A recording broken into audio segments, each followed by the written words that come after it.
kulanti wacan wanaagsan saaxiibayaal ku soo dhawaada mar kale barnaamijkeena qiso iyo qiro ama qalbiyada dhaawacmay kaasoo haata xaniyaan umada kula qaybsano shucuurtooda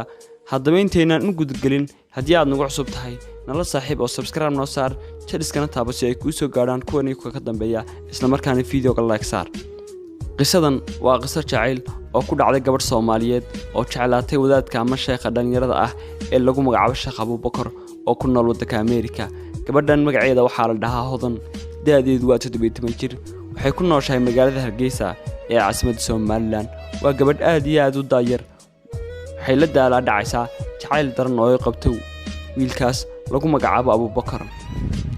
waxay tiri waxaan jeclahay muddo badan ka bacdi waxaan sameeyo waxaan kala soo xiriiray Facebook-giisa iyo Instagram-kiisa muddo ka bacdi hadalkayga sidaan ugu dirayay waxa uu sameeyay soo hadalkayga iskaga jaro in uu block saaray kadib markuu block saaray waxa igu sii batay jacaylkiisa aad iyo